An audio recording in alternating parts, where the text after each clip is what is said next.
आओ आओ देश बचाएं, आओ आओ आओ आओ देश बचाएं, आओ आओ आओ आओ देश बचाएं, आओ आओ देश बचाएं, आओ इधर घोटाला देश का निकला हाथ वाला, इधर घोटाला उधर घोटाला देश का निकला दिवाला, इधर घोटाला देश का निकला हाथ वाला, इधर घोटाला उधर घोटाला देश का निकला दिवाला। घोटाले का अंत नहीं है, अंत करे सरकार का।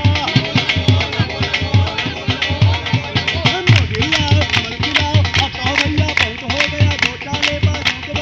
मोदी लाओ कमल खिलाओ, अब तो भैया बहुत हो गया घोटालेबाजों को भगाओ। मोदी लाओ कमल खिलाओ, अब तो भैया बहुत हो गया घोटालेबाजों को भगाओ। मोदी लाओ कमल खिलाओ, अब तो भैया बहुत हो गया घोटालेबाजों को भगाओ।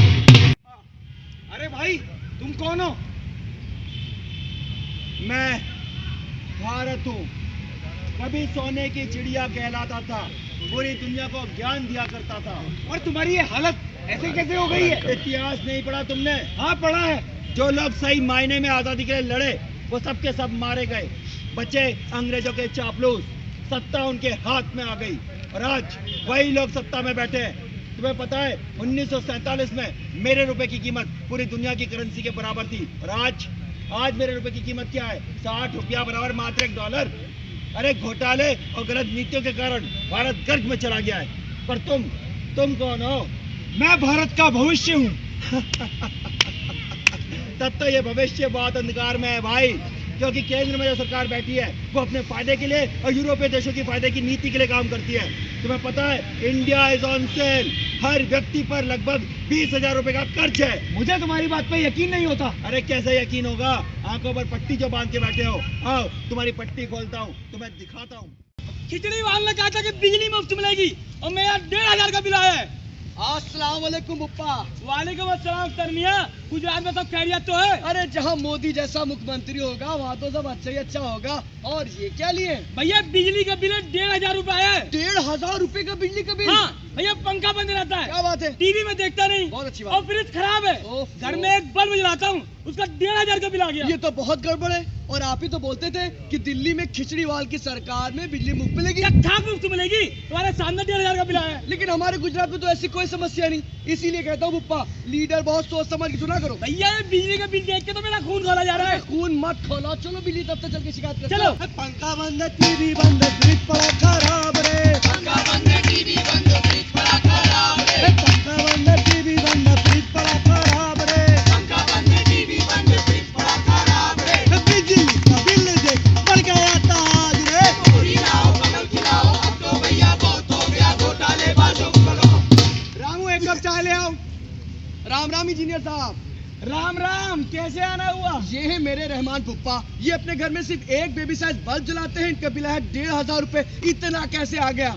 अरे भैया घर में हमेशा अंधेरा रखो, बिजली का बिल नहीं आएगा। क्या बकवास कर रहे हैं आप? घर में अंधेरा रखो? अरे रहमान पुप्पा के छोटे छोटे बच्चे हैं, पढ़ाई कैसे करेंगे? अरे भाई इनके छोटे छोटे बच्चे हमने थोड़े ही पैदा किए हैं। अबे चुप। अरे भाई जाके पूछो खिचड़ीवाल सरकार से। खिचड़ीवाल सरकार ने लोगों का पैसा सब्सिडी के रूप में बिजली कंपनियों को देकर उनको फायदा अरे वो पहुंचाया। तो भाग गया। अरे तो भैया पकड़ो। अगर हमारा बिजली का बिल कम नहीं हुआ तो हम धरना देंगे, भूख हड़ताल करेंगे। हाँ भैया तो दे दो धरना, लेकिन बिजली का बिल कम नहीं होगा। इंजीनियर साहब, हाँ। दिल्ली का दफ्तर। रुको, कहाँ रहते हो? 8/55 हरिनगर। जाओ, बिजली का बिल कम हो जाएगा। पक्का? हाँ पक्का कम हो जाएगा। चलो। Lineman Vijay Singh. Yes sir. 8/55 Harinagar, नाम रहमान। अभी जाओ और उसके घर का बिजली का कनेक्शन काट दो। सर जी काट दूं? हाँ काट दो। अच्छा। ना रहेगा बांस, ना बजेगी बांसुरी। Okay sir. मोदी लाओ कमल खिलाओ, अब तो भैया बहुत हो गया घोटालेबाजों को भगाओ। मोदी लाओ कमल खिलाओ, अब तो भैया बहुत हो गया घोटालेबाजों को भगाओ। मोदी लाओ कमल खिलाओ, अब तो भैया बहुत हो गया घोटालेबाजों को भगाओ। मोदी लाओ कमल खिलाओ, अब तो भैया बहुत हो गया घोटालेबाजों को भगाओ। भाई तुम्हारे यहाँ का आंवले का जूस पी के मजा आ गया। सुबह सब कुछ बिल्कुल साफ साफ। अरे बाप रे, इतना बड़ा नाला। अरे भाई ये नाला नहीं है, यमुना नदी है। सरकार ने इसकी सफाई के लिए 1,600 करोड़ रुपए खर्च किए। हालत देखिए। बाप रे बाप, लगता है सरकार सारा पैसा हजम कर गई। वही गुजरात में देखिए, साबरमती से बदतर हालत में थी, पानी तक नहीं था, 1600 करोड़ में साबरमती को टूरिस्ट प्लेस बना दिया। भाई मोदी जी की तो बात ही निराली है, पर तू तो बहुत ही खराब आदमी है। क्यों, क्या हुआ? क्या हुआ? सुबह से तेरे साथ घूम रहा हूँ, एक बार खाने के लिए नहीं पूछा। अरे भाई कहाँ से पूछता खाने के लिए, यहाँ पे गैस के लिए लाइन लगानी पड़ती है और ब्लैक में सिलेंडर 1500 रुपए का मिलता है। बाप रे बाप, लेकिन गुजरात में लाइन नहीं लगानी पड़ती क्योंकि वहाँ पे लाइन बिछी हुई है, घरों तक गैस की लाइन पहुँचती है और ब्लैक के सिलेंडर का कोई लफड़ा ही नहीं है। पर ये भूख का लफड़ा बहुत खराब है, खाना तो खिलवा ही दो। चलो कहीं देखते हैं, चलो देखते हैं ढाबा ढूबा। केंद्र सरकार ने अभी तक दिल्ली पुलिस को सस्पेंड नहीं किया है। मेरे कानून मंत्री की बेइज्जती हुई है। मेरा नाम है खिचड़ीवाल। अरे सुसूदिया नहीं है अभी तक, हमारा लोफड़ कभी भी नहीं है। वाह क्या बात है, आम जनता आई है। आओ दोस्तों, इसी रेल भवन पर देते हैं धरना और मनवाते हैं अपनी बात। धरना धरना धरना, धरना धरना धरना, धरना धरना धरना। अरे भैया लगता है कि फोर्ड फाउंडेशन वालों ने सारा खर्चा खिचड़ीवाल पे कर दिया। इनका दिमागी वायर सरकार से जुड़ा है। ये दो ही काम करते हैं, एक कानून ना मानना और दूसरा धरना देना। यह है फोर्ड फाउंडेशन की पैदाइश। ओ मिस्टर सेकुलर, क्या है? अब तुम सत्ता में नहीं हो। मुझे सत्ता की भूख नहीं है, मैंने मुख्यमंत्री का पद खुद ही छोड़ दिया था। तो लोकसभा के इलेक्शन में क्या पकौड़ी खाने के लिए खड़े हुए हो? नहीं, वोट काटने के लिए, ताकि कांग्रेस की सरकार बन जाए। तुम देश के साथ गद्दारी कर रहे हो। मुझे तंग मत करो, नहीं तो मैं अभी इसी वक्त यही धरने पर बैठ जाऊंगा। नहीं ऐसा मत करना, धरना दे दे के तुम्हारी हालत क्या हो गई है। पहले सर्दी जुकाम से मुक्ति पाओ, बाद में देश को भ्रष्टाचार से बचाओ। पहले भैया धरना देना छोड़ो, बार बार धरना दोगे तो खत्म हो जाओगे। बातें वो करा करो जो पूरी कर सको, काम वो करने की कोशिश करो जो तुम करने लायक हो, समझे? अब हमें खाना खाना कोई सस्ता सा जुगाड़ बताओ। भैया लीला दीदी ने नई दिल्ली रेलवे स्टेशन के बाद बहुत सारे ठेले लगवा रखे हैं। 15 रुपए में भर पेट खाना मिलता है, अपने बच्चों की कसम। अरे भाई क्यों बात बात में अपने बच्चों की कसम खाता है?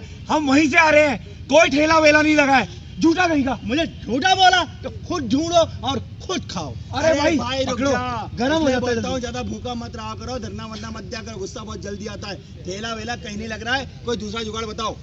भैया हरिनगर में पप्पू भैया ने एक होटल खोला है, मैं डेली वहाँ पे फ्री में खाता हूँ, तो तुम लोग भी जाके वही खा लो। भैया पप्पू भैया तुम्हारे तो लगते हैं रिश्तेदार, हमें तो देखना पड़ेगा। चलो देखें। वो देखो पप्पू का ढाबा, ढाबा भी चमक रहा है। ऐसा लगता है तीसरे मोर्चे वालों ने काफी फंडिंग की है। पूछो खाना वाना क्या है? पप्पू भैया। हाँ बेटा, खाना मिल जाएगा? हाँ मिल जाएगा, मिल जाएगा। पूरी रोटी मिलेगी, पूरी रोटी। बैठो। अरे बेटा कालू 3 नंबर में सीबीआई मार बेटा। अरे सीबीआई क्या है? लो जी, इन जनाब को सीबीआई का मतलब नहीं पता। अरे इतने बड़े हो गए लेकिन सीबीआई का मतलब नहीं जानते। अरे सीबीआई का मतलब है इंडियन कोयला शाही पनीर। बोलो क्या खाना है? अरे भाई खाने में और क्या क्या मिलता है? खाने में आपको मिलेगा इंडियन बफोर सब्जी, 2G पराठा, कॉमनवेल्थ दाल, रेल रायता, आदर्श चपाती और साथ में दामाद सलाद मुफ्त दूंगा, बैठ जाओ। बाप रे बाप, रेट दिखाओ। देख लो रेट भी। 2G पराठा 150 रुपया। ओहो क्या हुआ, मुंह फट गया? कॉमनवेल्थ दाल 250 रुपया। इतना महंगा? अरे इतना महंगा, कुछ सस्ता है? हाँ सस्ता है, पानी फ्री है, पी लो। माचिस है तुम्हारे पास? अरे भाई माचिस का क्या करोगे, आप तो सिगरेट पीते ही नहीं हो। अरे मेरे भाई यहाँ पे बहुत कुछ ऐसा है जिसे मैं फूंक के रख दूं। पुलिस बुला। अब इन लोगों को ऐसे ही भगाया जाएगा। देश के विकास के लिए इच्छा शक्ति और देशभक्ति की जरूरत होती है, जो देश के हित के लिए अच्छी पॉलिसी बनाए। गुजरात में कॉटन की उपज को देखकर मोदी जी ने वहाँ पे टेक्सटाइल इंडस्ट्री का विकास किया, इससे वहाँ के किसान और टेक्सटाइल इंडस्ट्री की इनकम बढ़ी। और तो और महिला सुरक्षा को लेकर स्पेशल कानून बनाए गए और उनकी सुरक्षा के लिए स्पेशल फोर्स लगाई गई। वहीं दूसरी ओर कांग्रेस शासित राज्यों में आए दिन हत्या, लूटमार, चोरी, बलात्कार ऐसी घटनाएं रोज हो रही हैं। आओ तुम्हें दिखाता हूँ ऐसी एक और घटना। क्या FIR नहीं दर्ज करनी है? ओके सर मुझे FIR लिखानी है। क्यों, क्या हुआ? और ये कौन है? सर ये मेरी बहन है। कुछ लोगों ने इसके साथ बदतमीजी की, छेड़खानी की। जब मैंने विरोध किया तो उन लोगों ने मुझे मारा, पीटा। ये रहे चोट के निशान। तुम लोगों ने ऐसी सरकार चुनकर भेजी है जो पुलिस को अपना झुनझुना समझती है। निर्भया कांड में लोग इंसाफ मांग रहे थे, सरकार ने बोला लाठीचार्ज करो, करना पड़ा। बाबा रामदेव शांतिपूर्वक धरना दे रहे थे, सरकार ने बोला लाठीचार्ज करो, करना पड़ा। भगदड़ में लाखों लोग घायल हो गए और राजबाला शहीद हो गई। क्या करे पुलिस को बदनाम करने की बहुत बड़ी साजिश है सरकार की। तो सर आप ऐसी नौकरी करते क्यों हो? बाल बच्चेदार आदमी हूँ, करना पड़ता है। इस नौकरी के लिए 5 लाख रुपए घूस दिया था, आज तक उसका ब्याज भर रहा हूँ, लेकिन लोग क्या समझते हैं हमारी परेशानी। एक कानून मंत्री रात को बोलता है लड़की के घर छापा मारो। बिना एफआईआर के पुलिस छापा नहीं मार सकती। नहीं मारा हमने छापा, लेकिन तुम लोगों का चुना हुआ मुख्यमंत्री इतना भी कानून नहीं जानता, बोला पुलिस को सस्पेंड करो, सस्पेंड माय फुट। तो अब हम क्या करें? हाँ क्या करें हम? बाहर काउंटर पर रिपोर्ट लिखवाओ। चलो। और सुनो, इस बार सरकार सोच समझ कर चुनना, ताकि जो तुम्हारे साथ हुआ है वो किसी और के साथ ना हो। धन्यवाद। अब पुलिस और सीबीआई भी इनसे तंग आ चुकी है। जी हाँ दोस्तों, अब लीडर चुने, लीडर नहीं नेता ऐसा चुने जो देश को लीड कर सके। अब समय आ गया भ्रष्टाचार मिटाने का, कमल का बोल खिलाने का। नई सोच नई उम्मीद के साथ सपनों का भारत। यदि आप चाहते हैं अपने बच्चों का बेहतर भविष्य, कर्ज मुक्त भारत, भ्रष्टाचार मुक्त भारत, तो जात पात और मजहब से आगे सोचे, देश के लिए सोचे। Vote for India, vote for Modi. 60 साल, पूरे 60 साल आपने कांग्रेस को दिए, मिला क्या? घोटाले पे घोटाला। 5 वर्ष, सिर्फ 5 वर्ष मोदी जी को दीजिए, और फिर देखिए कैसे हिंदुस्तान की तकदीर बदलती है। बस यही मौका है, यही मौका है। बचा लो अपने भारत को, अपने सपनों के भारत को। जय हिंद।